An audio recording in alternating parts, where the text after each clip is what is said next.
Welcome to Session 5 of the Old Testament Survey, the Early Kingdom. This is going to be the beginning of a monarchy within Israel, and we will discuss that during this time.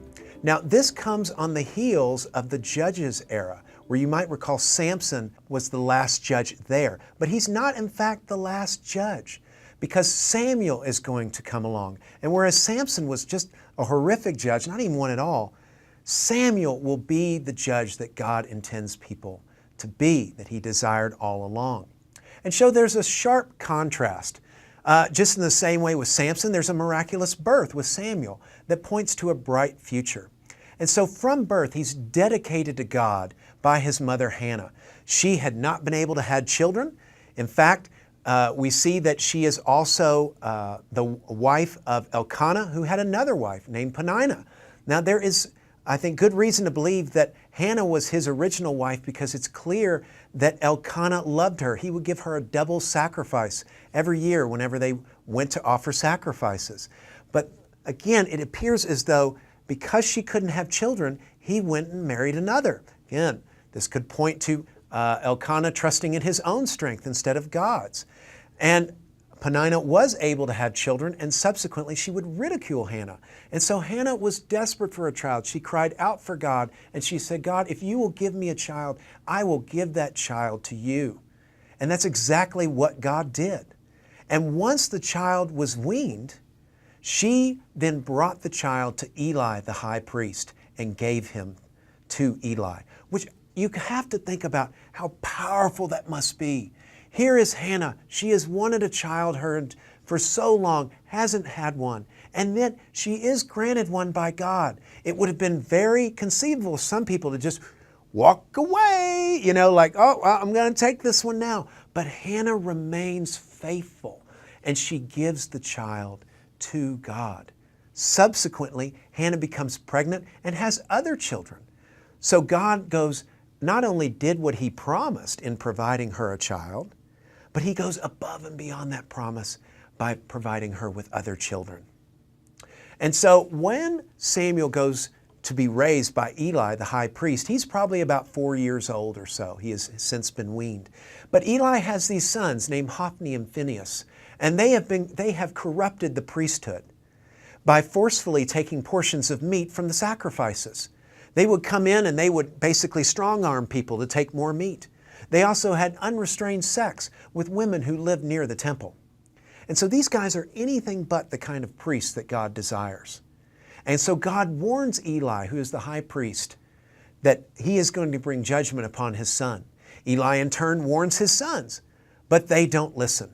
And so as a result, God promises judgment upon the whole house of Eli, saying that this will include the death of Hophni and Phinehas. As a result of this too, there is not only a judgment within the house of Eli, there's a judgment within the house of Israel. The Israelites suffer a devastating loss to the Philistines. And so within that, they're like, hold on.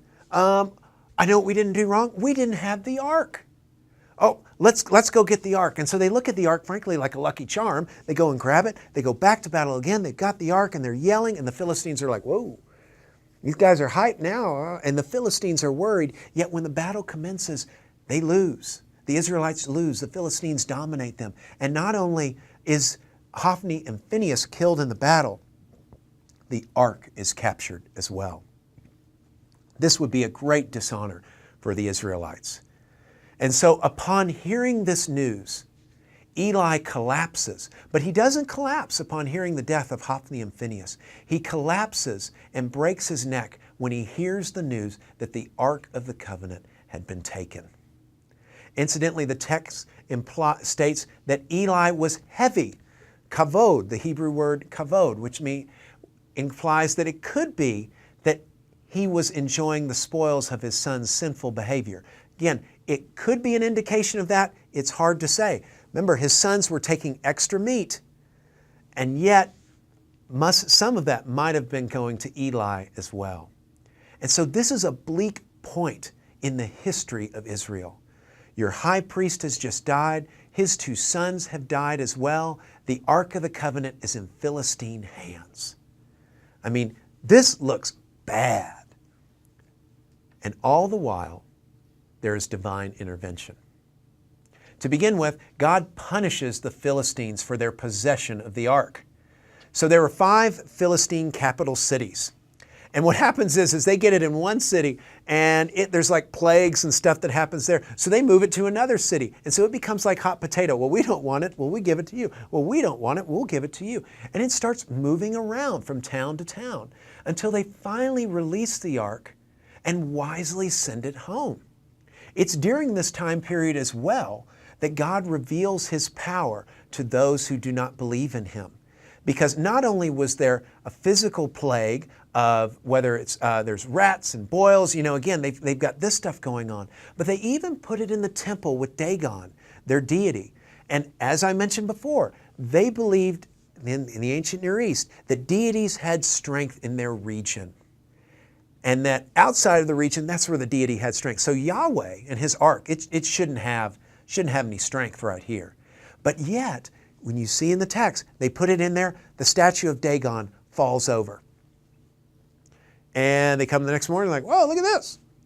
And again, you can think of the words of Isaiah when he's like, here's your humans, got to set up, or the words of Jeremiah, we got to take care of our idol, our God. So it's not, Dagon can't set himself up, they have to push him up. They come in the next morning, the statue of Dagon is not only fallen again, but the head's fallen off. And it's these kind of signs that make them realize they're dealing with a powerful God, and there's fear there. And so they put the ark on a cart with with 2 cows that hadn't been broken at all. And they said, and they realized we've hurt this deity. We've got to make some reparations here. They put some gold stuff, basically gold tumors and golden rats on there. And they say, if this thing walks unaided, if it walks back to Israel, we know that the deity is okay with what we've done. We've got our forgiveness. And that's exactly what happens. So they come to the correctness that yes, Yahweh is intervening. What they don't realize through it, sadly, is that Yahweh is the true Lord. And so these are ways that God would be working in and among other nations. They just chose not to listen. Fear does not always lead to following. So the ark does go and ends up at Abinadab's home. And it will remain there until David retrieves it. And God is going to continue to bless Israel through the faithful leadership of Samuel. Because even though Eli, when he was alive, had these bad sons, he was teaching Samuel how to do things. And so Samuel is going to take that leadership. As the text says, that the hand of the Lord was against the Philistines all the days of Samuel. There in 1 Samuel chapter 7, verse 13. And from Samuel then, who is faithful in doing his job, we began to get Saul, the hesitant king. He's not just the first king, he's also the hesitant king. And so after Samuel had been judging and doing the right things, the people called for a king to fight their battles for them. And sadly, it's because they were looking for a king to do what God had promised to do. We just want a king. We want to be like anybody else. Everybody else has kings. Can we have a king? We want a king to fight our battles for us. And Samuel warns them. He goes, you know what? You want a king? This king's going to take your sons. It's going to be in his army. He's going to take your daughters, be his wives. He's going to take your food. He's going to tax you. And so he's warning them. And God comes to Samuel and says, hey, it's not you they're rejecting, Samuel. It's me. And so despite all of his warnings, the people still want a king. And so God says, okay, I'll give you one. And God has Samuel anoint Saul as king. Now, where did Saul come from? Well, Saul happened to be looking for some lost donkeys. And so the joke is, again, that Saul went looking for donkeys and instead found the throne of Israel. And when he's introduced by Samuel, Saul isn't to be found. When they do find him, he's hiding in the baggage. He doesn't want to be seen. And so this becomes this reluctance. But the thing about Saul is this, the text says that he stood head and shoulders over everybody else. He looked the part. And he was the one, again, that God anointed, that God chose. And so initially Saul is successful and demonstrates not only faith in Yahweh, but also victories on the battlefield. And so this is a good start. Saul does very well, and I think it's very important that we recognize that and see it. Now, note too, you might have some people who are like, well, God never wanted a king. That's not true. There are provisions for the king as we look in the law codes. In Deuteronomy 17, 14 to 20, God did make provision for a king. And I'm going to go through a couple of those things with you right here. God must choose the king, and that's what happens in this case. The king must not be a foreigner, so the king must be from Israel. The king cannot accumulate horses. All right, now we look at that and we're like, well, so what? You can't go in the horse trade? What's the deal? Horses were used in battle. Those were your tanks, horses and chariots. Those are your tanks and armament in the ancient world. In other words, you can't accumulate too many horses because then you're going to trust in your horses more than you're going to trust in me. So not too many of those. Don't collect too many wives because again, people would collect wives as a means to making treaties with other nations. God's like, you don't need those wives to make treaties. And also because if you have a lot of wives, you're going to have a lot of kids, and you can't father a bunch of kids really well. You're just one man. And he also cautions against, he says, not too much silver and gold. Again, just with the horses, he doesn't want them reliant on silver and gold, on their money instead of him. A king is instead to be reliant upon God alone. And through this, we see that the king must write a copy of the law. So they've got to copy it out themselves so that they can remember it. Because when we have to copy something, we remember things more. We own it a little bit more. They're not just to copy it, they're to read it often and to keep it close by. And this emphasizes that the king is to dwell on the word of the Lord. And so this is the kind of king that God was after. But Saul doesn't do that. He does some things, but not others. And Saul ultimately has a problem because he rejects God. He takes things into his own hands, and so in turn, God rejects him. There was a battle coming, and Saul is worried. Again, he's a man who stands head and shoulders above everyone else. And one of the things you're going to notice with Saul is Saul trusts in man's strength more than God's strength. It's something that marks him. And so he sees that the battle has come and his men are leaving, and so he offers a sacrifice. He's like, oh no, if I don't offer the sacrifice now, he's supposed to wait for Samuel. But Samuel's late. He's not showing up. And because he's losing his men, Saul's like, I've got to do this. And he offers the sacrifice. And as he's offering it, Samuel rolls up. And he's like, Saul, what have you done? And it's one of these things, again, that shows us that it was probably a test. God was saying, Saul, are you going to trust me? As Gideon trusted me with a smaller army, are you going to trust that I can deliver even with a smaller group? And so while Saul did slaughter the Amalekites at that battle, he didn't finish the job because he spared their kings and their animals. That was another thing. He said, look, when you go to beat the Amalekites, you need to kill them, even their animals. But he doesn't do that. And so Samuel again comes up and he says, is that the bleating of sheep I hear? Saul has not followed through. And Saul's like, yeah, but I was going to give it to God. I was going to give these things to God. Samuel's like, he's not interested. God doesn't need your sheep. And it proves again that he's not the man that God intended him to be. In fact, the king is actually, Samuel ends up chopping him up. And this proves to be the final straw. And so God decides to anoint a new king. In 1 Samuel, or 1 Samuel 15, 17 to 19, it says, the Lord, why have you not obeyed the Lord? Samuel again just yells at Saul, what are you doing? Why haven't you listened? And so Saul says, well, can you come back with me? Can you at least come back? And Samuel refuses to do so because that would communicate that Yahweh was supportive of Saul when that just wasn't the case. And so as a result, we see the emergence of David, of a new king.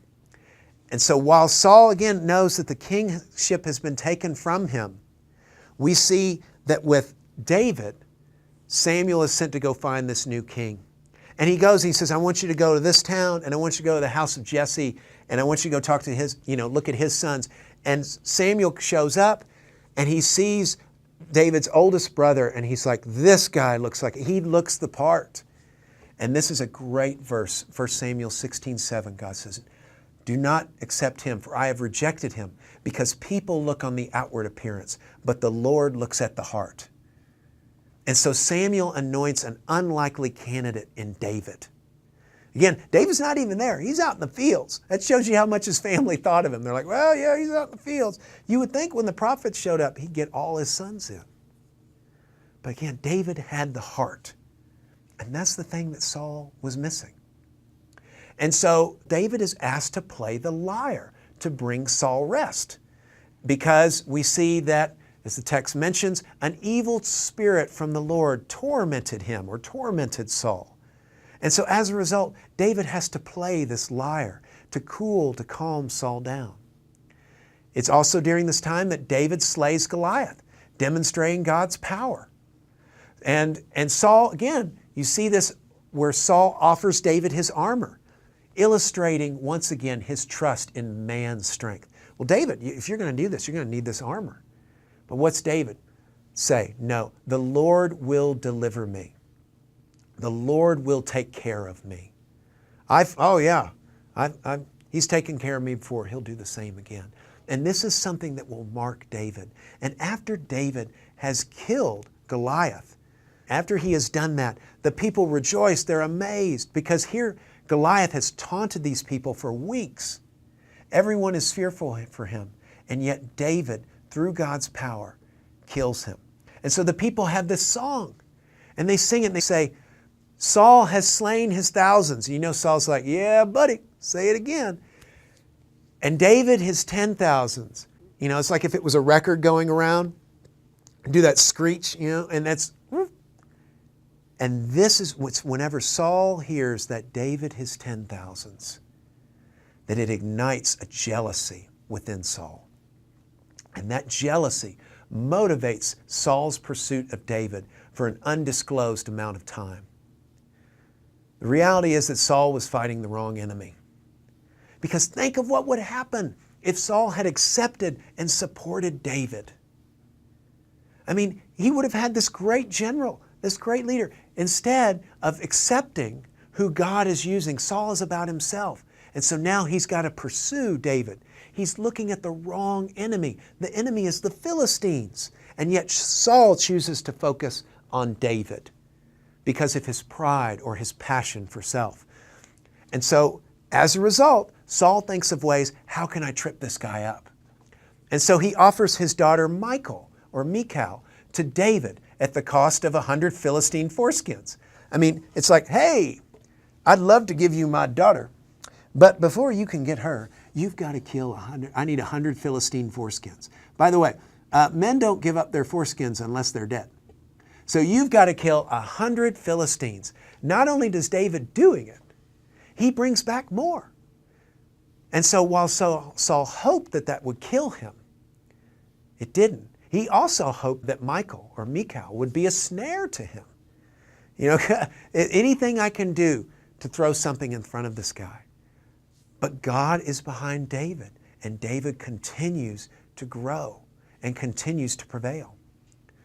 There are priests who assisted David, helped him when he was on the run with from Saul, and Saul had these priests killed because they offered David the showbread, the bread that was put out for display to illustrate that God would provide for his people. And the priests would later eat that on the next day. But it wasn't supposed to go to the people, yet the priests realized, hey, this is David, he is God's servant. Yes, he and his men need to be fed, so they gave them that bread. Saul has those priests killed. It's actually none of Saul's men will do it. It's this guy Doeg the Edomite. So again, a descendant of Esau, because the Edomites were the descendants of Esau. He happily does it. But we see as well that Saul has conflict within his house because his son Jonathan develops a deep bond with David and he comes to his assistance. And so within the house of Saul, there is conflict. Jonathan goes so far to hide David at the risk of his own life. And though he has two chances to kill Saul, David respects that Saul is king and refrains from killing him. And through this too, we see that Saul is a man who is, he's conflicted, because there's times when he goes to David and he wants to eliminate David. And then other times, like one time when David doesn't kill him, and David says, I could have killed you. And Saul's like, you're right. You love me. I know it. You're right. And he repents. And then the next chapter, he's back to chasing David again. And he's a conflicted man. And I believe this is part of that tormenting spirit that came on Saul. And, there's been a lot of talk as to, well, what happened there? Why does God allow this to happen? I can't give you an answer for that. It's clear that God allowed, maybe it's natural consequences as well, of when Saul decided to go his own way and do things his own way. God had maybe been preventing other things from happening. Maybe Saul was bipolar and God had dialed that down, but he chose not to do it. And so this is the tough thing. We have to trust that God loves Saul just as much as he had David. But David, again, as he begins to grow, we see that he has opportunity to kill Saul, and yet he doesn't. We see that he is teachable. He listens to the wise advice of Abigail and does not kill her foolish husband Nabal. Incidentally, that's what Nabal means. It means fool. He had protected, his men had protected Nabal and his men from raiders and other people who would kill their flock. And so he asked for help, but Nabal wouldn't have it. He's like, I don't know who this David is. I'm not going to help him. And David was going to go kill him. But Abigail hears that this is going to happen. She intervenes. She meets David with food and says, hey, think about this. My husband's name's Nabal. He's a fool. He's named that way for a reason. And again, his name may or may not be Nabal, but he is a fool. And she's like, and plus, this will look really bad when you're king one day, that you took this guy out. And David listens to her. Again, he listens to this woman, the wife of the man who insulted him. He trusts God despite Saul's multiple attempts to kill him. And even though David could have taken Saul out, and it would have made sense, he still does what God asked him to do. And why does he not do it? Because Saul is the Lord's anointed. David also makes foolish choices as well.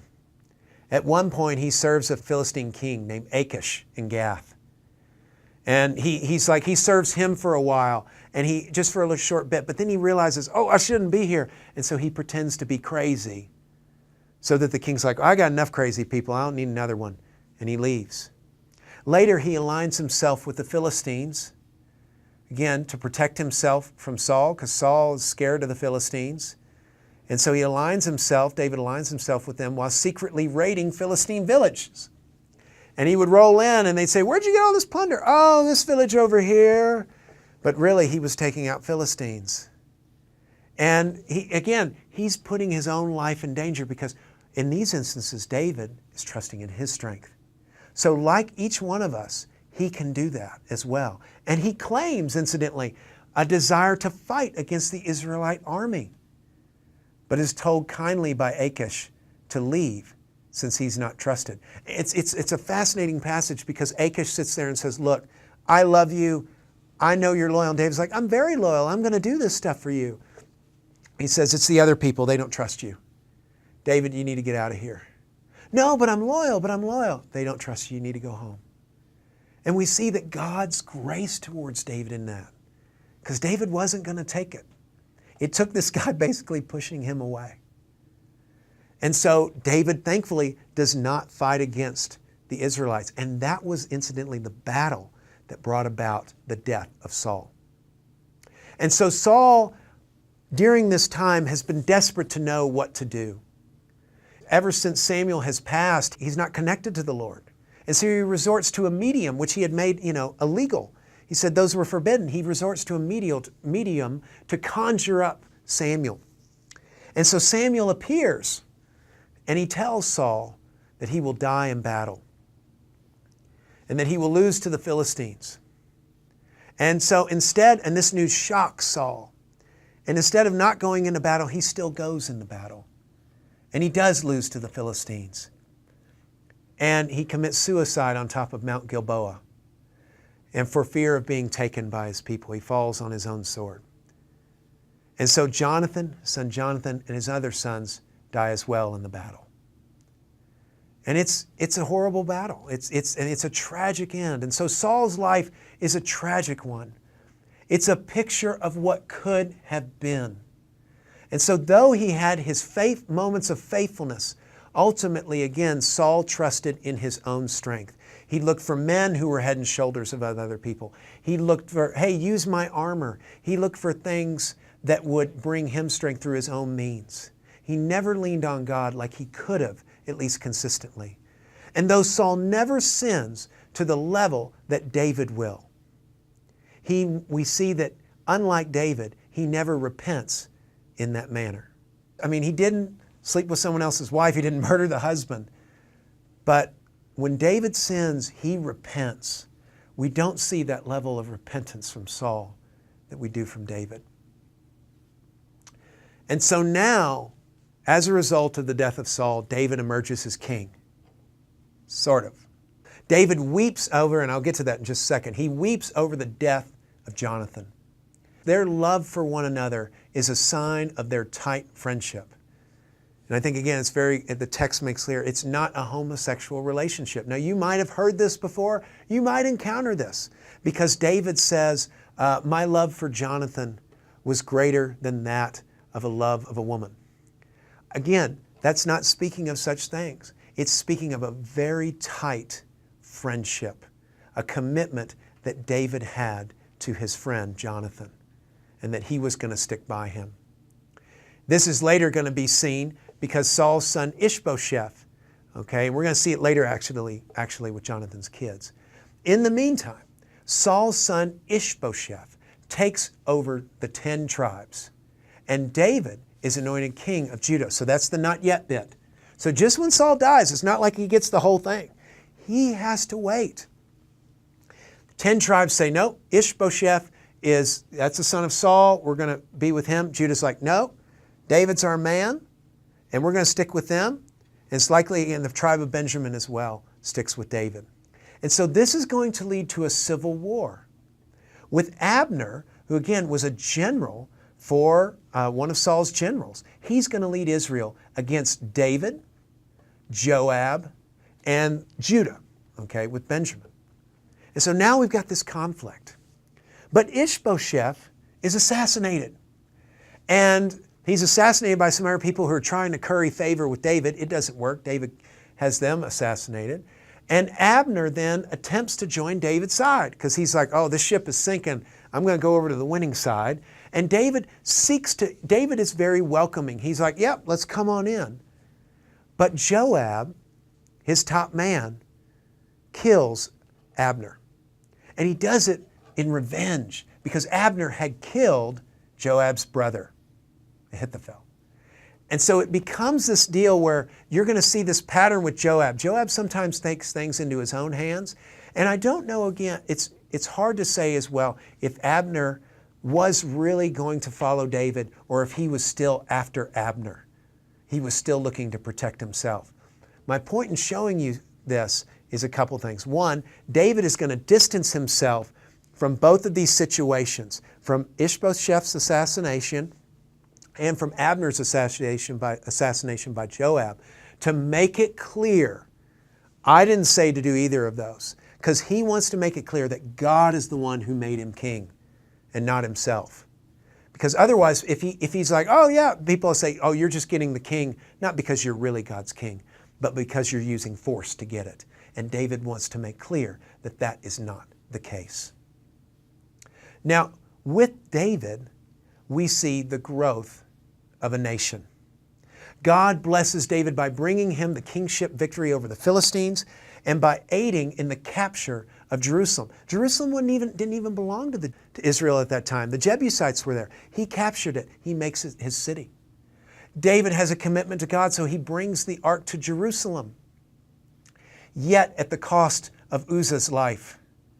They didn't handle the ark the way they should. They put it in a cart and they moved it along and the ark was going to fall out. Uzzah reached out to stop it from falling. A noble gesture, but yet that's not what God would have do. God says no, and Uzzah gets killed the minute he touched it.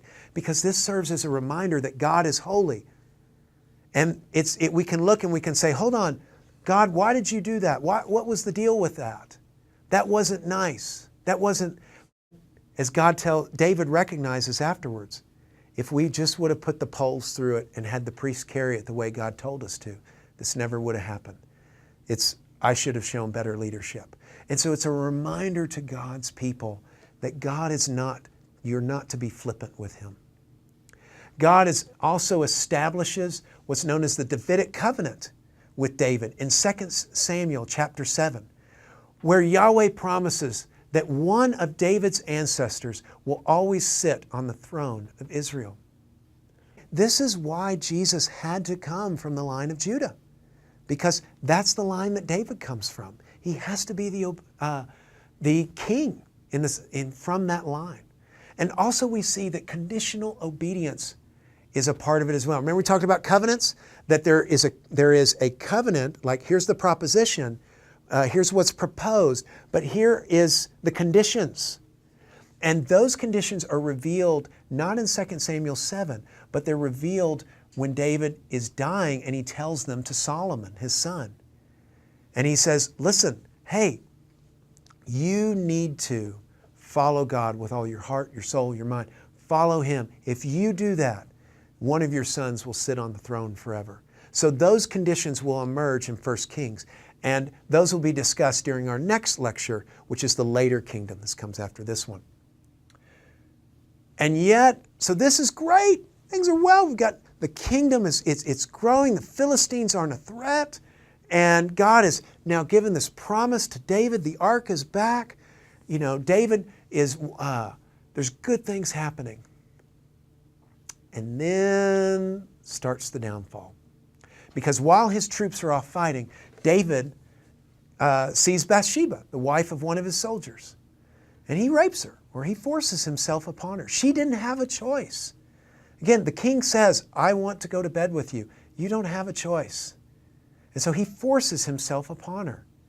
And David, incidentally, once she comes to him and says, hey, I'm pregnant, he has a point where he can confess his sins, he can be honest, but instead he tries multiple ways to cover her pregnancy. He brings in Uriah, her husband, from the field. Hey, you know, I know you've missed your wife. Why don't you go down, spend some time with her? And Uriah doesn't. When he sees him the next day, why haven't you done it? And he's like, my men can't do that with their wives. I'm not going to do it with mine. And so David's like, dang it. He could confess, but he chooses not to. So what's his next deal? I'll get Uriah drunk. And then I'll have him just dropped off outside his door.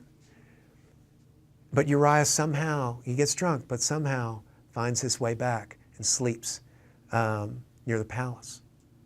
Doesn't work.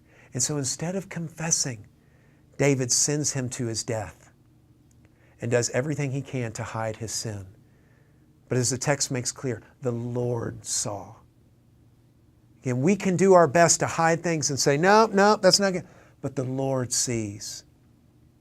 And so God confronts him through the prophet Nathan. And it's when Nathan confronts David that David repents. And this is what makes David different. Because David understands, David sins, but David also understands who he has sinned against. There is this deep repentance on his part because he realizes correctly who he is and who God is and what has been violated. And though he deserved death, God spares his life, but judges him through the loss of the child. And says, you know, that child that Bathsheba is pregnant with, you're going to lose that child. And David pleads to God, no, here, save the child. And he prays and he pleads, but the child dies. And David realizes, okay, this is what God that you have designed, you want. But God is not done with that. Because he comforts Bathsheba with this. David spends time with Bathsheba, he comforts her, and she gets pregnant again. And that child will be Solomon. And so through that we see God's grace. Again, what you intended for evil, Genesis chapter 50, verse 20, God can use for good because Solomon is going to be the wisest man that ever lived. Again, if Scripture is to be believed, the wisest man that ever lived, God says, even in the midst of your brokenness, David, I can do this. I can take care of you. But as you're going to see, God's command that a king not multiply wives will prove to haunt David, for God will no longer restrain the consequences of his actions. David is forgiven. He deserved to die for adultery and for murder. And he was forgiven of those things. But as we see what happens in these next events in his life, it is though God has held back, waters that God has held back, he will now release. And there will be strife in David's family. Beginning with David's son Amnon will rape his half-sister Tamar. And David doesn't do anything. And so Tamar's brother, so Amnon's half-brother, her brother Absalom later kills Amnon for his crime. And Absalom then flees, and he's in exile for 3 years. And David he loves Absalom. He loves him. He wants him back. And Joab, and see, this is where, again, Joab's this interesting guy. He orchestrates Absalom's return to Jerusalem. And he uses a widow, this widow of Tekoa, to move David to welcome back Absalom. By the way, he does it through a parable, just in the same way that when Nathan confronted David, Nathan used a parable. So again, he's sharp. He's just this conflicting character, like I said. And so this demonstrates in this instance Joab's care for David and his understanding of how to make his king listen. And so Absalom comes back and he embraces his father. David embraces him, but not for 2 years. So he comes back, but then it's 2 years before David actually sees him. And what it takes, incidentally, for that to happen, Absalom lights Joab's field on fire. And Joab comes in and is like, you don't light Joab's field on fire. It's not a smart move. And Joab's like, what are you doing? He goes, am I going to just see my dad or not? What's the deal?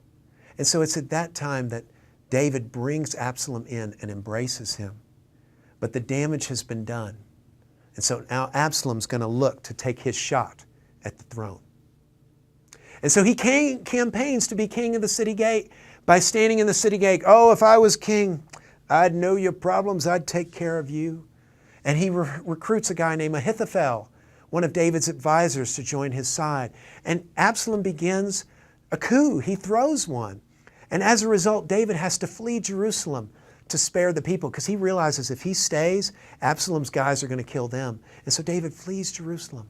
And during that time, too, when Absalom comes into Jerusalem, he takes David's concubines and he sleeps with them on the roof of the palace as a means to demonstrate who's in power now. So again, it's graphic, but this is the way society worked. It was a power stunt. And while on the run, Shimei, a relative of Saul, begins to curse David and throw rocks at him. And Joab, you want me to kill this guy? David's like, no, no, no. We see that David has been humbled. And so he sits here and he goes, no, I failed. And so he takes the beating. He takes the shaming. And we see too that a son of Jonathan that David had taken care of, we see that his name was Mephibosheth. That Mephibosheth was maybe he was looking to be king as well, because now suddenly his servant comes in and says, oh yeah, he's out doing his own thing too. And so things look very bleak for David. And so David doesn't lean on a shovel and pray for a hole. He does pray that God would intervene, but he starts to do some things to maybe set some tumblers that would set things right. And so he sends this guy Hushai to frustrate Ahithophel's advice. And Absalom, because he knows Ahithophel really knows what to do. And Absalom ends up listening to Hushai's counsel, not Ahithophel. And Ahithophel realizes, oh, yep, this is over. He can see the writing on the wall. Because his counsel was to go after David. Hushai said, let's wait, And because Ahithophel knows David is weak. But when Absalom listens to the other counsel, Ahithophel goes home and he hangs himself because he realized the coup is all but over. And so what's the aftermath? Well, Absalom is killed by hanging from a tree by his beautiful hair. the hair that it's talked about, because he was this good-looking man. And so there is a battle, there is a fight, but he was riding on a donkey. That's what the king rides on. And his hair got caught in some branches, and the donkey rode on, and he hung there. And Saul, Joab's men, go to kill him, but they won't do it. They're scared. Joab takes him out. Joab spears him. And when he hears this news, David reacts in tears. And Joab correctly rebukes him for this, because Joab recognizes that these tears of David undermine the sacrifices his men have made. Because he's like, David, this guy was out to take you out. You need to realize that. And in the aftermath, you'll see in the text, David leaves Shimei alone, though on his deathbed, he's going to counsel Solomon to kill him. So again, we'll touch with that some in the next lecture. Mephibosheth, the crippled son of Jonathan, David's great friend, he emerges claiming that his slave Ziba lied and that Ziba left him. David doesn't know who's right, so he divides the inheritance between these two because he don't know who's telling the truth. And so his conflict doesn't end there. There's more conflict in David's life. There's Sheba, a Benjamite who rebels against David. So David promotes Amasa over Joab as commander because Joab, again, of Joab's actions and his bloodthirstiness at times. But Amasa takes too long to assemble the men, and so Abishai, Joab's brother, is made commander. And Joab, incidentally, kills Amasa at that too, because A, he thinks Amasa is not to be trusted, but B, Amasa took over his job. So again, this is the conflict that is Joab. And at the end of his life, David's son Adonijah will attempt a coup with the help of Joab and Abiathar the priest. But Nathan, Bathsheba, Benaiah son of Jehoiada, Zadok, and others will work to elevate Solomon to the throne. And what you're seeing in these latter chapters is David just seems inept. It's just the lights are on, but nobody's home. And as God, again, God's hand is removed from David in that there are just things that are allowed to creep through that previously would have been stopped had David not done his foolish actions with Bathsheba. And so in this moment, David anoints Solomon as king, and Adonijah's coup crumbles. And so Solomon is left to handle the aftermath. But as we wrap up this section, I think it's important to touch on a couple of tough passages. To begin with, there's a 3-year famine that results from Saul's destruction of the Gibeonites. Remember the Gibeonites? They were the ones that made that treaty in Joshua. They said, oh, we live far away, yeah. Well, Saul ends up killing some of these guys. He destroys a lot of them. And they demand justice because that covenant was broken by Saul doing that. And so as a result, God declares that 7 of Saul's descendants are to be executed to relieve the famine. There's a famine in the land. David comes and goes, well, what's the deal? Why is there a famine? God's like, because this is injustice of Saul. And so subsequently, these 7 sons, these 7 relatives of Saul are killed. And this is in keeping with the law of revenge that we see in Numbers 35:31. Again, this causes us to have to look and trust God and say, okay, I don't really understand this, why this is going on. And because as well, we're seeing, again, collateral damage from Saul's decisions. And that's part of life at times, is sometimes God does not hide us from the foolish decisions or the incorrect decisions of others. And so for those of us that remain, it causes us to have to throw once ourselves again on the throne of grace and say, I don't understand you. I have to trust you. In another moment in his life, David displeases the Lord by taking a census in 2 Samuel 24. So this probably happened sometime in his reign. By the way, he did this census because he was trying to count his army. And know how much power, again, going back to Deuteronomy 17, how much power do I have? And Joab's like, this is a bad idea. You shouldn't do it. Now, 1 Chronicles claims that the adversary led him to do this. Now, 2 Samuel doesn't speak about that. It's hard to know what really is going on. One thing we can say is that regardless, David was looking to man's strength. And so God gave him a choice. You have 3 different options of what can happen. And David ended up choosing a plague as God's punishment because he would rather be at God's mercy than the other solutions which were to be at man's mercy. And so he builds an altar to halt the destruction. And God does stop the plague. In both cases, though, we are working with incomplete information. If we're putting together this tapestry, if we're putting together this puzzle, we have to recognize we're working with incomplete information. And so we have to lean into our understanding of the grace, the love, and the justice of God. And even whenever there are things that we don't understand, recognize God is faithful and He is loving to His children. Let's look at His actions. Again, Jesus came down. God made flesh to set things right with Him. And finally, there is the passing of the torch. Because on his deathbed, David will remind Solomon of the covenant that God made with him. And here come the conditions and say, you need to stay faithful to God. Quote, by following His instructions and by obeying His rules, His commandments, His regulations and laws as written in the law of Moses. If you do that, then you will succeed in all you do and seek to accomplish. David, as I mentioned before, advises him to kill Shimei and to kill Joab because Joab did that coup. And Solomon then will officially take the throne as David dies. And I conclude with Acts 13:22, where it says, David is a man after God's own heart. Now, as you listen to this lecture, you might be like, doesn't look like a man after God's own heart. And yet, why does God do that? I think, again, it goes back to the fact that when David sins, he recognizes who he has sinned against. And so he asks for repentance in that way. He recognizes who God is. And he does seek to follow God. And we see that God is willing to work with us, even in the midst of our sinfulness. That doesn't limit God onto who He can use. And we're going to see more evidence of that as we roll into the next lecture, as we talk about the latter kingdom. I'll see you then.